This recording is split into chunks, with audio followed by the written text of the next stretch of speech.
So itinayo rin ito around 1800s ano. Okay, Ventanilla. Ito nyo naman. Diba mga kaitsubero? Kung titignan mo siya sa labas, parang lumang-luma na siya. Hindi mo aakalain na ganito yung pinakaloob ng kanilang bahay ano.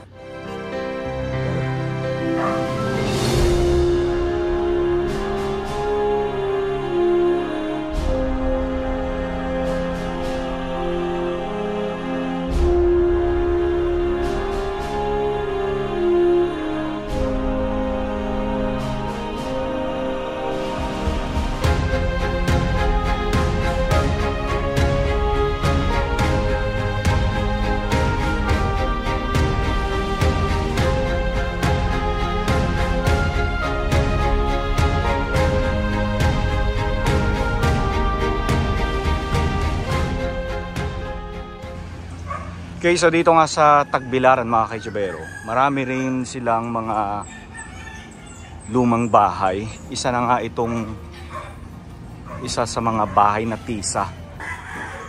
Ayun o. Nire-restore pala siya.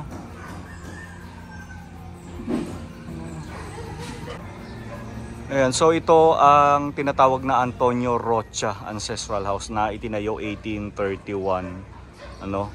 And nire-restore na pala siya ngayon mga kaitsubero. Tapos meron pa doon sa kabila. Puntahan natin. Ito naman Rocha Suarez Ancestral House. Ayan. So itinayo rin ito around 1800s ano. Grabe 100 years old na ang bahay pero kita nyo naman yung kahoy. Talagang napakatibay pa rin. Tignan nga natin. Usually ito mga yakal ito eh. Oo nga, yakal ito mga kaitsubero. Kaya pala siya tumagal ng 100 years. Ayun, kasama natin si Mr. Bobby na taga rito sa Bohol. Hello Sir Bobby. Ayan, sasamahan niya tayo sa pagtutour natin. Especially Baclayon Sir Bobby. Ayan. So ito daw, dati daw nabili na ito ng isang foreigner na pag-aari dati ng mga Rocha, no? Tapos hinukay daw yung ilalim, may hinukay daw, and then kalaunan hindi na raw nakita yung foreigner. Kaya ito na-acquire na ngayon ng local government sir, no? O national? O the local government. Yan. So sila na ngayon yung nagre-restore na ito.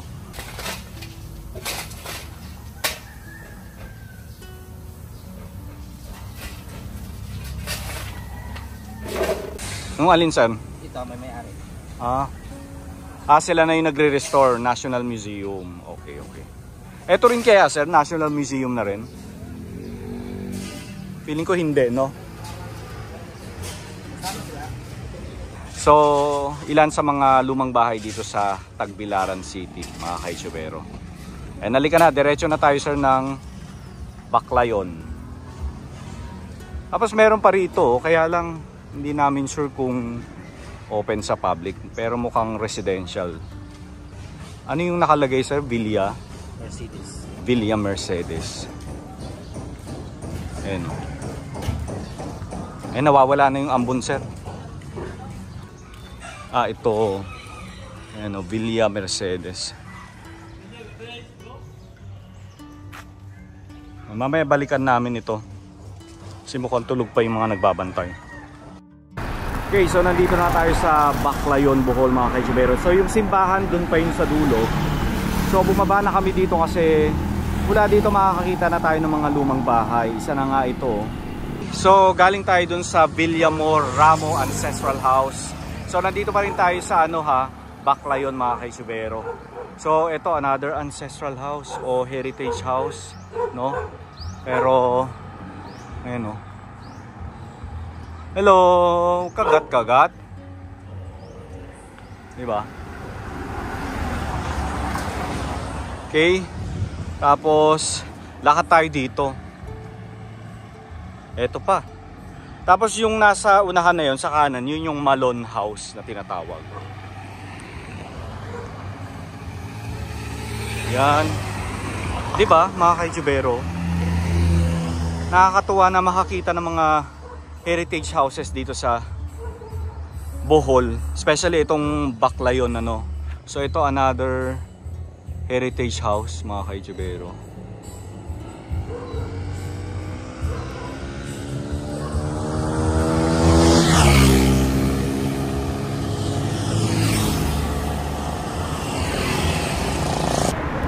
Okay, so ito yung isa sa mga well-preserved na lumang bahay dito sa Baclayon. Ayan.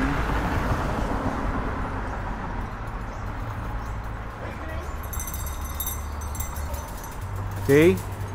Tapos, grabe no? Sunod-sunod sila.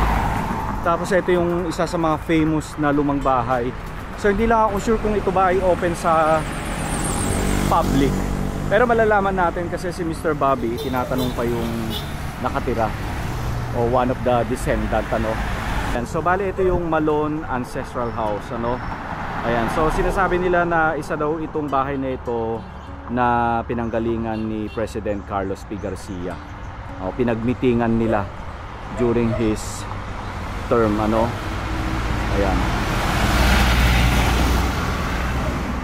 And kung titignan mo ang bahay, mukhang dull, parang sasabihin mo parang masyadong luma. Pero alam nyo ba, sabi nila, napakaganda raw ng loob ng bahay na ito. Ayan. So I hope na payagan tayo ng isa sa mga descendant ng bahay na ito, na makita man lang natin ang loob ano.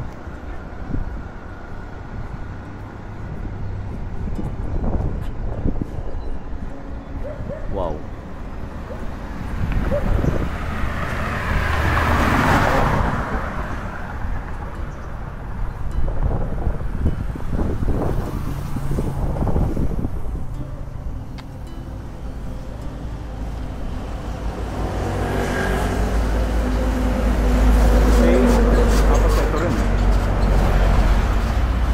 Grabe, ang dami.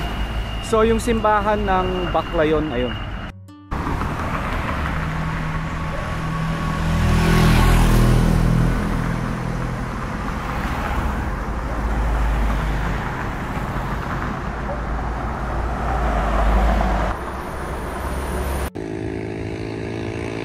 Grabe no, ang ganda.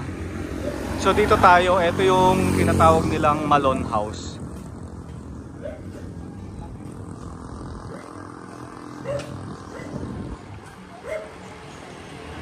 Hello po.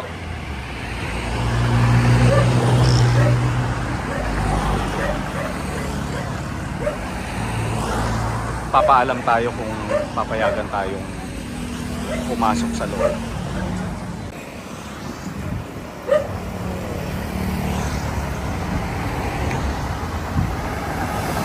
Okay, pasok na raw tayo sa Malone Ancestral House.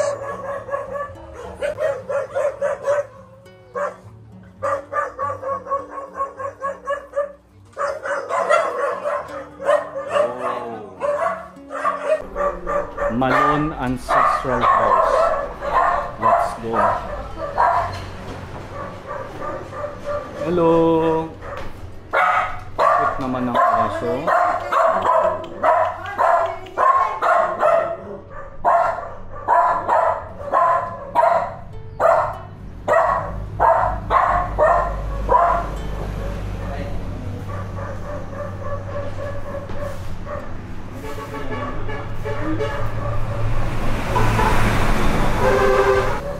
Kung titignan mo siya sa labas, parang lumang-luma na siya. Hindi mo aakalain na ganito yung pinakaloob ng kanilang bahay. Ano?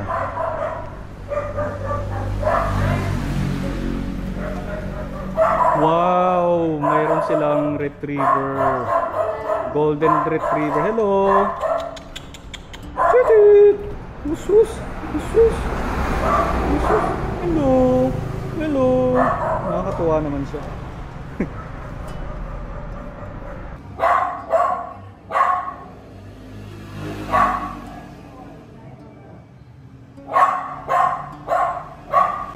So sinasabi nila Si Carlos P. Garcia ay nakapunta na rin dito sa bahay na ito nung nagkaroon sila ng meeting during his time.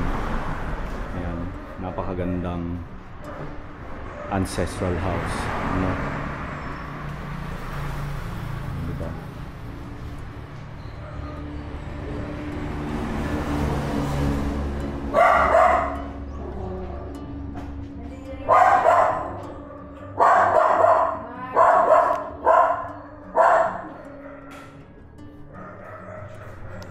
Nakakatuwa naman ito.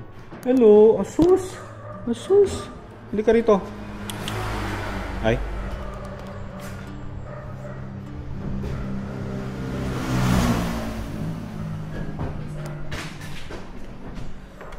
Piano. So ito lang yung ano, no, minsan mahirap sa mga may-ari ng mga lumang bahay na ganito, ng ancestral house. Lalo na kung sila ay nasa tabi ng kalye. Siyempre ang hirap maglinis dahil mayat mayang alikabok. Kakalinis mo lang ngayon, mamaya maalikabok na naman. Kaya normally sinasara nila yung mga bintana para hindi pumasok yung alikabok. Generation.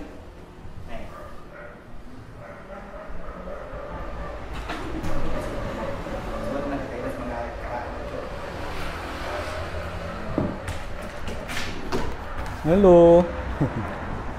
Buti hindi po siya nanggugulo ng mga gamit. Ano po? 18th century po. Mga inahan. Fourth generation. Fourth na po kayo, ma'am. Ang bahay na ito ay pag-aari pa rin ng mga Malon family, no? Mga Malon pa rin, Malon clan. Ayan. And ulitin ko lang, ang nagmamanage, ang nakatira dito ngayon ay ang 4th generation. 4th and 5th generation. Ayan. Tapos ito yung kanilang kitchen.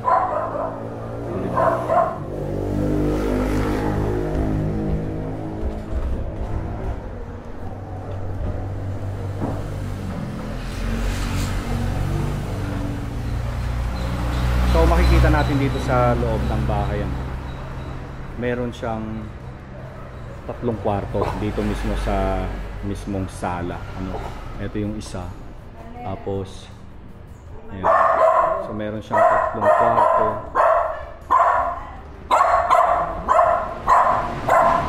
Asus. Asus. Okay, ventanilla. Ito nyo naman. Buong buo pa din. Ayan.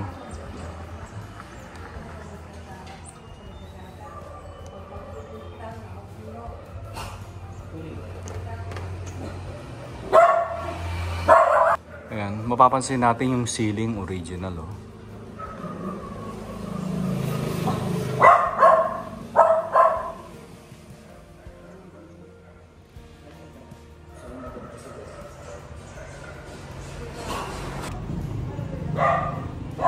Diba, yung mga poste.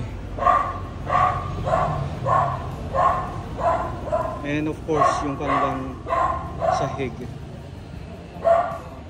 Nara, no?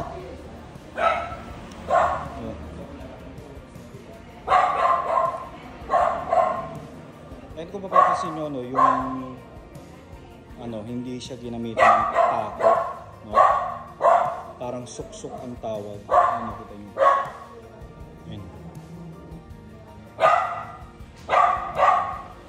Pero may parts na tako na, no? Pero dito, ayan, nakita nyo.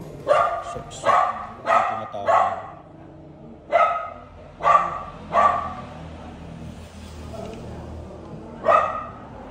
Hello! Okay, so isa sa mga well-maintained, well-preserved at tinitirahan pa rin ng mga naiwang descendant ng pamilya Malon, ang Malon Ancestral House. And maraming salamat sa pamilya Malon.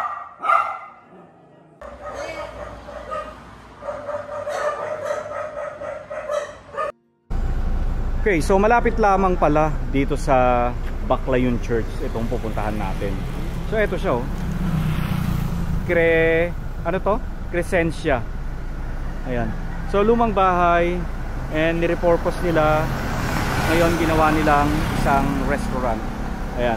So ulitin ko lang, malapit lamang ito sa Baclayon First.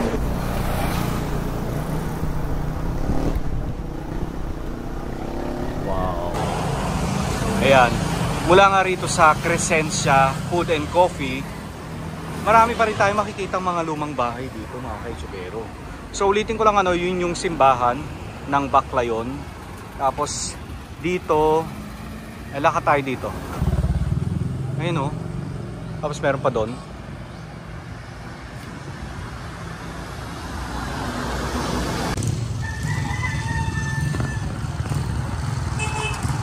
Okay, ayan. Tapos ayun, another one. Mamaya pupuntahan natin yan. Tingnan natin kung pwede tayo.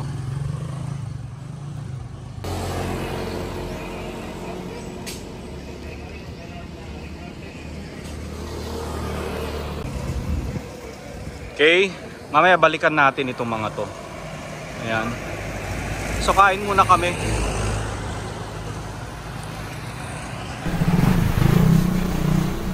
Pasok tayo.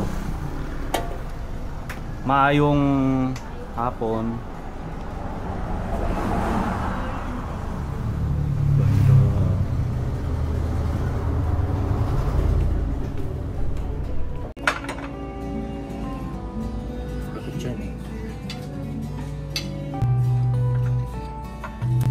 Thank you.